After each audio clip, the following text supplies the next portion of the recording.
சோழ தேசத்தோட மிக முக்கியமான துறைமுக நகராக இருந்த பூம்புகார் நகரத்தில் நிறைய செல்வந்தர்கள் வாணிக வியாபாரம் செஞ்சுக்கிட்டு வந்தாங்க. அவங்களில் மாசாத்துவன் மாநாய்க்கன் அப்படிங்கிற 2 செல்வந்த வாணிகர்கள் ரொம்ப வருஷமாக வாணிப வியாபாரத்தை சேர்ந்து செஞ்சுக்கிட்டு வந்தாங்க.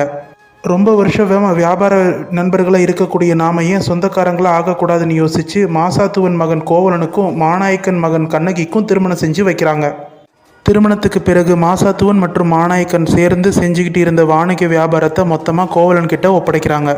கோவலனும் திருமணத்துக்கு பிறகு வியாபாரத்தை நல்ல முறையில் நடத்தி நிறைய லாபம் பார்க்குறாரு. கண்ணகியையும் நல்ல சந்தோஷமாக வச்சிருக்கிறாரு.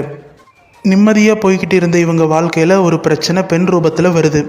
இதே காவிரி பூம்பட்டினமாக விளங்கக்கூடிய பூம்புகார் நகரத்தில் கோயில் திருவிழாக்களையும் பொது நிகழ்ச்சிகளையும் நடனமாடக்கூடிய ஆடல் பெண்மணியை சித்ராபதினு ஒருத்தவங்க இருக்கிறாங்க. அவங்க இந்த ஆடல் கலையை குலத்தொழிலாக வச்சுருக்காங்க. இந்த கலையை அடுத்த தலைமுறைக்கு கொண்டு சேர்க்கணும்னு ஆசைப்பட்டு தன்னோட அழகான அடக்கமான மகள் மாதவிக்கு